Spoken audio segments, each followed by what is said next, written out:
Sementara waktu cukup banyak yang mustajab doa. Yang paling masyhur adalah sepertiga malam, ya, yang hadis Bukhari yang masyhur, kalau tertinggal sepertiga malam Allah Azza wa Jalla turun ke langit bumi. Riwayat Imam Ahmad adalah turun ke tempat yang paling dasar dari bumi, kemudian bertanya kepada para malaikatnya, adakah hambaku yang memohon aku berikan, adakah yang punya hajat aku penuhi, adakah yang bertobat aku terima. Dan sepertiga malam ini teman-teman, cara hitungnya adalah mulai maghrib sampai subuh itu sudah dihitung malam. Jadi kalau maghrib misalnya jam 6 sore, subuh jam 5, berarti totalnya 11 jam. Dibagi 3 lah itu. Maka itu namanya sepertiga malam. Jadi kalau misalnya kita hitung 11 jam misalnya, dibagi 3 kurang lebih 3 jam setengah, anggaplah 4 jam. Berarti kalau subuh jam 5, itu jam 1 malam sudah masuk sepertiga malam. Itulah waktu mustajab doa.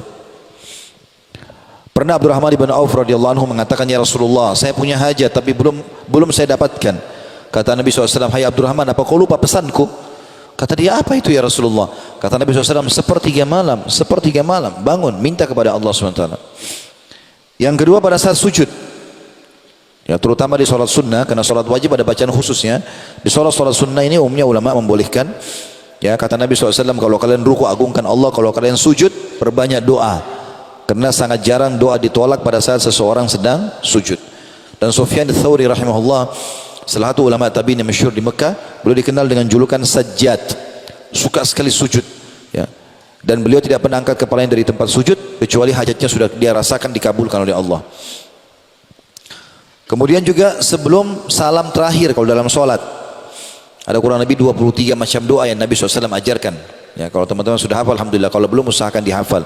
Ada 23 macam doa dan itu sudah saya bedah di YouTube dari buku kecil Hisnul Muslim bahasa Arabnya. Kumpulan doa Al-Quran sesuai dengan Al-Quran dan Sunnah dalam bahasa Indonesia itu.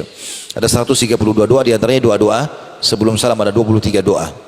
Ada doa-doa yang mulia banyak sekali di situ yang sangat bagus, yang semestinya kita baca. Kalau sholat sunnah boleh kita sampaikan hajat kita, karena Nabi SAW setelah mengajarkan 23 doa. Setelah mengajarkan 23 doa ini kepada para sahabat, beliau mengatakan falyad'u ma yasha. Setelah itu boleh berdoa apa saja. Jadi tertentu tempat mustajab adalah sebelum salam. Kemudian yang keempat, berpuasa. Ya, kita punya waktu berpuasa Senin dan Kamis, ini mulia sekali, maka usahakan puasa.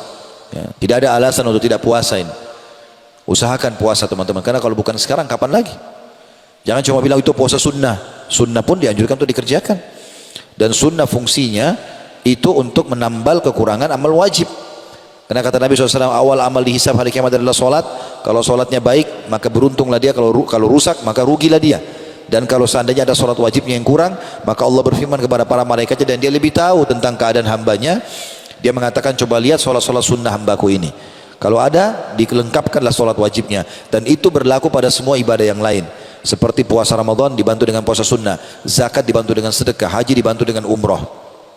Maka manfaatnya besar ibadah sunnah itu. Nah, pada saat puasa doa mustajab dari mulai sahur sampai menjelang buka puasa. Ada juga hadis yang menyebutkan pada saat menjelang berbuka puasa.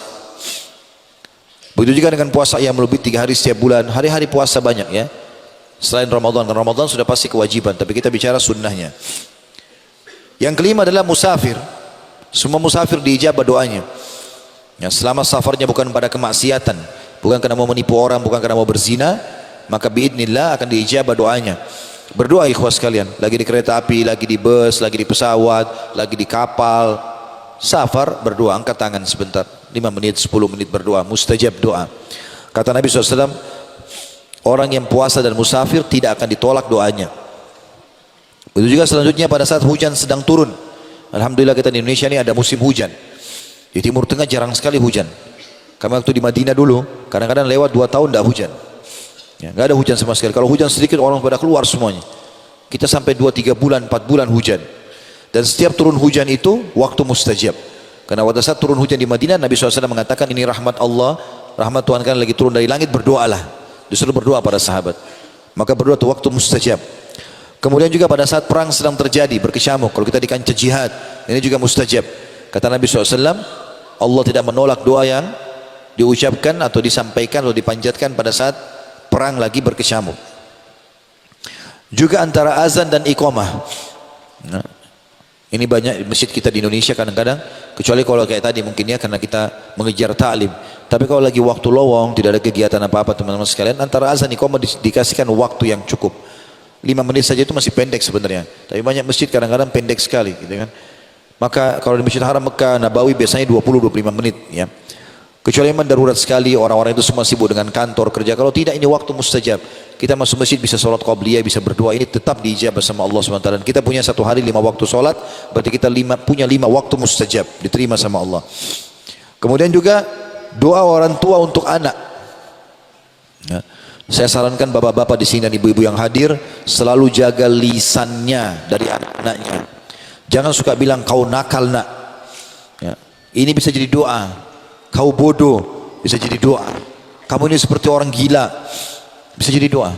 Atau bertengkar suami istri lalu mengatakan saya nyesal nikah sama kamu, bisa jadi penyesalan benar. Atau lihat dirinya di kaca, kenapa saya jelek ya, dia hina dirinya sendiri. Ini nggak boleh teman-teman sekalian, ya.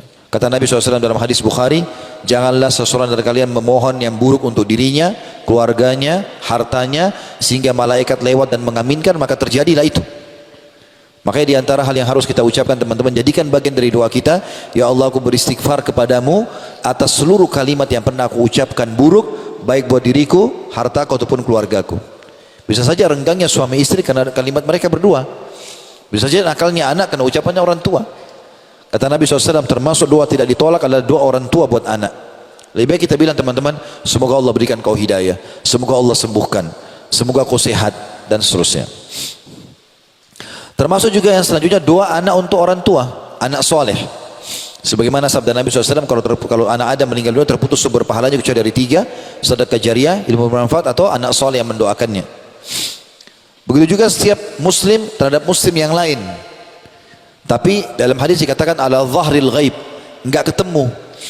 Lagi enggak ketemu. Misalnya kita doakan teman kita diam-diam antara azan iqamah, kita mengatakan ya Allah sembuhkan dia, mudahkan jodohnya, ya Allah begini dan begitu. Dia enggak tahu kita doakan.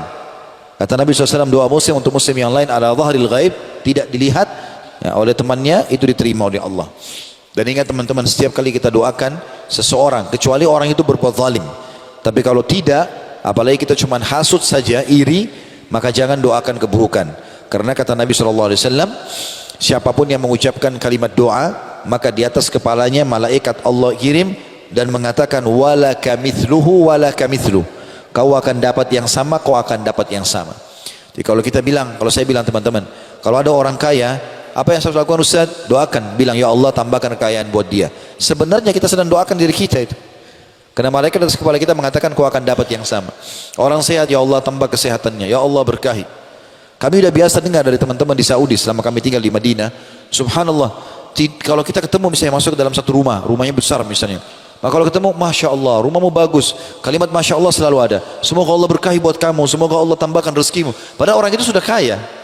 Karena dia tahu dia sedang doakan diri dia. Ada orang pintar, ya Allah tambah kepintarannya. Kita doakan diri kita dan doa malaikat, kita pasti dijabah sama Allah. Maka hindari semua kalimat buruk. Kita bilang, ya Allah matikan dia. Jadi seperti kita doakan diri kita supaya dimatikan juga. Gitu kan? Nah, enggak boleh. Kecuali dalam keadaan kita terzalimi, itu baru iya. Kita punya hak untuk mendoakan dia kan? Tetapi ini pun ada solusi. Kalau ada orang berbuat zalim kepada kita, kita punya 2 opsi untuk berdoa. Opsi pertama kita bilang ya Allah puntungkan kakinya, butakan matanya, apalah orang biasa jengkel, doain macam-macam. Boleh, boleh. Tetapi ini hanya sekedar doa dendam saja. Allah ijabah, orang itu tabrakan kakinya patah, selesai. Dia nggak dapat apa-apa. Opsi yang kedua ini lebih baik. Kita bilang ya Allah berikan dia hidayah, tegakkan argumentasi padanya supaya dia sadar tentang kesalahannya. Maka kalau dia dapat hidayah dari doa kita, selama dia baik kita panen pahala. Juga kalau kita punya hak dengan dia, dia pasti akan kembalikan. Maka itu lebih baik. Begitu juga teman-teman, akhir waktu di hari Jumat. Ini juga waktu mustajab doa. Ya. Akhir waktu di hari Jumat maksudnya akhir waktu asar. Tapi yang jelas ada 2 riwayat yang masyhur. Yang pertama riwayat Imam Muslim, kata Nabi SAW, di hari Jumat ada waktu mustajab. Enggak ada seorang muslim berdoa kecuali diijabah. Dan itu terjadi pada saat khatib duduk di khutbah kedua sampai diiqamahkan sholat. Makanya semua khatib di khutbah kedua pasti berdoa, karena itu waktu mustajab. Yang kedua riwayat An-Nasai, kata Nabi SAW, tidak ada seorang muslim berdoa di hari Jumat kecuali diijabah. Dan itu berlaku di 12 waktu, maksudnya 12 jam kalau kita sekarang, dari subuh sampai terbenam matahari. Kata Nabi SAW, dan kejar, perbanyak doa, ya, habis asar sampai terbenam matahari. Ya, artinya dua ini dianjurkan sekali untuk seseorang itu berdoa pada saat itu.